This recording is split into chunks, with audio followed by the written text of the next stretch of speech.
बहुत समय पहले सीतापुर नामक गांव में एक किसान रहा करता था। वो अपनी खेती से बहुत खुश था। अरे ओ भाई चंदू, अब की बार तो खेती बहुत बढ़िया हुआ। हाँ भाई रामू, तुम सही बोल रहे हो। ये बोल के दोनों अपने अपने घर चले जाते हैं।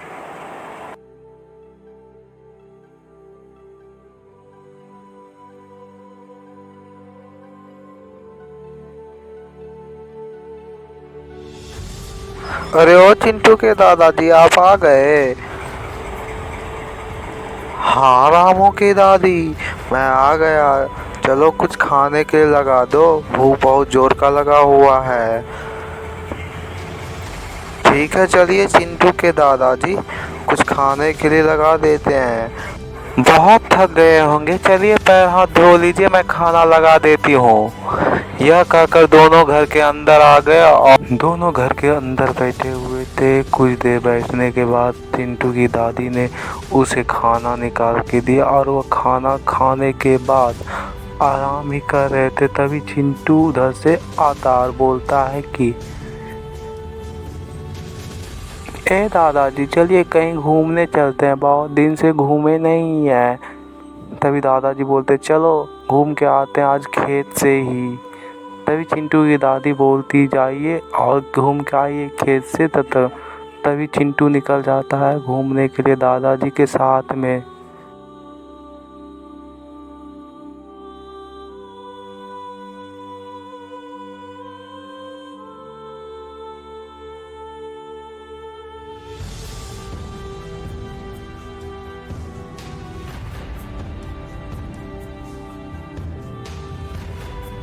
वह दोनों चलते चलते अपने खेत के पास पहुंचता और चिंटू बहुत खुश होता है अपने खेत को देख के।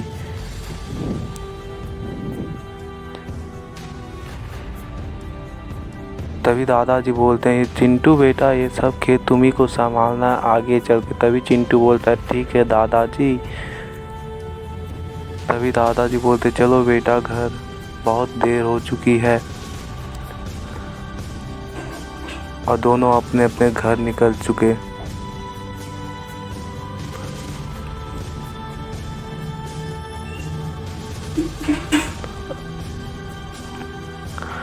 तभी उसे रास्ते में चलते चलते एक मगरमच्छ मिलता है और वह बहुत ज़्यादा भूखा और कमज़ोर था।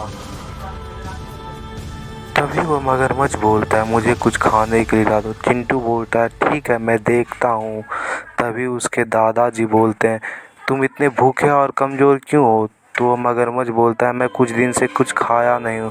चिंटू जंगल के तरफ निकल जाता है और वह देखता है बहुत देर खोजने के बाद तो एक मरा हुआ सूअर का बच्चा मिलता है और वह चिंटू उसे उठाता है और उसे अपने साथ लेके चल जाता है। तो वह जाते जाते फिर देखता है बहुत देर हो चुका था और वह डरता भी है कि उसके दादाजी उसके पास थे और मगरमच्छ को वह सूअर के बच्चे को देता है और मगरमच्छ बहुत खुश होता है और वह खुश हो जाता है उसको खा के। तभी मगरमच्छ बोलता है तुमने आज एक भूखे का मदद किया है, तुम्हें इसका फल ज़रूर मिलेगा। जब वह घर आता है तभी वह देखता है उसके पास एक बहुत बड़ा आलीशान बंगला हो चुका है। तभी चिंटू की दादी बोलती है जब मैं घर में सोई थी तभी भूकंप आया और मैं बेहोश हो गई। तब मैं बाहर आके देखती हूँ तो यहाँ पे एक बड़ा बंगलो हो चुका है। तभी चिंटू और चिंटू के दादाजी समझ जाते हैं कि यह उसी मगरमच्छ का काम है जिसका मैंने मदद किया। और वह लोग खुशी खुशी अपना जीवन यापन करने लगे।